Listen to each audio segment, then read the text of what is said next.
Welcome to Storytime with Sugar. Today we're reading The Little Baby Snoogle-Fleejer. Once upon a time, there was a little boy named Jeremy who lived with his mother in a small house near the sea. His mother earned a bare living for the two of them by washing clothes for some of the wealthy families in their town. Jeremy loved her very much and was proud when he could help with chores around their home. Being crippled, Jeremy was not able to run and play with other children, but he could move around using his crutches. He enjoyed reading and studying and was a happy child. One of Jeremy's favorite places was on some big rocks near the beach, in a spot that was protected from the strong ocean breezes and usually warmed by the sunshine. His mother had taught Jeremy to swim when he was quite young, and he enjoyed being in the water. He limped slowly when he was on the shore, but he felt free and at home in the waves. The other children often played on the beach, and he would watch them at their games. They never asked him to join them, and sometimes one of the larger boys would try to make him cry by teasing him about moving so slowly and not being able to play tag or chase a ball. However, he was a brave lad, sure of his mother's love, and was content even though he could not join in the children's games. One summer day, Jeremy was watching the other children playing volleyball on the beach when suddenly there was a commotion in the sea. Something large and strange was approaching them, appearing every now and then above the surface of the water. It must be porpoises. It could be a whale. All of a sudden, an enormous head came out of the waves and the frightened children screamed, "It's a sea monster!" They all ran away as fast as they could, all except Jeremy. He reached for his crutches, but one of them slid off the rock and fell on the sand just as the strange creature was coming out of the ocean. The monster's eyes were as big as softballs. Its ears hung down like large burlap bags. There were spines on top of its head and down its back, and there seemed to be 100 huge teeth in the gaping mouth. The beast was horribly ugly and frightening, but strangely he seemed to be smiling. Jeremy was almost too frightened to move and could only wait to be eaten as the monster drew closer. "Don't be afraid," the creature said. "I'm not going to hurt you." Jeremy was so amazed to hear these words, or any words at all, that he stopped scrambling for his crutch. Finally, he was able to talk. "Who are you? What are you? Where did you come from? How did you get so large? Why are you here? What do you want?" His questions poured out, and the monster laughed. "Wait just a minute and give me a chance to answer. My home is deep in the snow. I am a baby Snoogle-Fleejer, very small compared to my parents. They have always warned me to come near the shore only in very lonely places.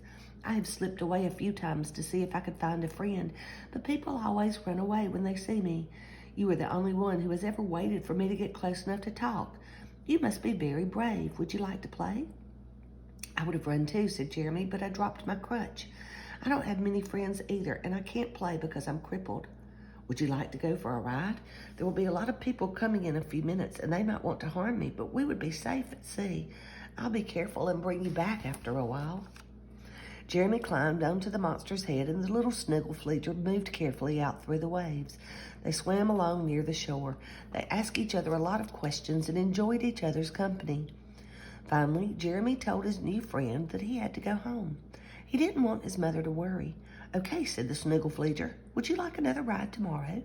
They agreed that only his mother should know about his strange experience. Jeremy rushed home all excited, but when he tried to tell his mother what had happened, she interrupted him. "Hush, Jeremy, I'm busy and don't want to hear any more. Your imagination is running away with you. Maybe you have been reading too many books." Taken aback, Jeremy decided to keep a secret to himself. Jeremy found time to meet his new friend often, and they had great times together in the sea. Sometimes they would even go under the water for a short time with the boy holding tightly to the Snoogle-Fleejer's big ears. It was a happy time for both of them.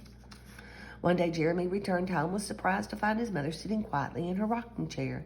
He noticed that her work was not finished, and he asked if anything was wrong. "Yes, Jeremy," she replied. "I have always been honest with you, and there is no reason not to tell you the truth. I'm sorry I haven't been patient with you. For several weeks I have been sick. The doctor told me that I am very ill. The operation that I need would cost a lot of money, and I have been able to earn only enough to pay our bills. I just don't know what we can do." Jeremy tried to comfort his mother. He promised to help her more around the house. The boy was so busy taking care of his mother that he had no time to visit with the baby Snoogle-Fleejer. Despite their best efforts, his mother became weaker as the days went by, spending more and more time in bed. One afternoon, when his mother was resting quietly, Jeremy returned to his favorite rock. A few tears were running down his cheeks when the baby Snoogle-Fleejer saw him sitting on the shore. "What's the matter?" the Snoogle-Fleejer asked. "It's been a long time since I've seen you. Why are you crying?" Jeremy explained that his mother was ill and that they did not have any money to pay for the operation she needed. "I wish there was something I could do." "What's money?" asked the baby Snoogle-Fleejer. "Maybe I can help." Jeremy tried to explain and finally took a few copper coins out of his pocket to show his friend. "We need much more than this, though." "Do they have to be this color?" asked the monster. "No, silver coins are worth more and gold ones are much more valuable." "Come with me," said the baby Snoogle-Fleejer. They moved out into the deep water, then far down the coast until they reached some sharp rocks. "Wait here," the baby Snoogle-Fleejer said, and he dove under while Jeremy swam around on the surface. He returned after a few minutes, and the boy took his usual perch on his friend's head. They swam silently to shore. After Jeremy climbed off, the monster opened his mouth and dropped a number of gold coins onto the sand. Jeremy gasped in surprise. "Would these be helpful?" The baby Snoogle-Fleejer asked. "There is a large chest full of them in an old wrecked ship on the bottom of the sea." Putting the coins deep in his pocket, Jeremy hurried home as fast as he could. He showed his mother the treasure. She had never seen so much money in her life and asked Jeremy 100 questions. He told her all about the baby Snoogle-Fleejer and their many adventures together. She no longer questioned his story. They were both so happy. Now she could have the operation. After his mother was well again, Jeremy took her to meet his monster friend. She wanted to thank him for helping.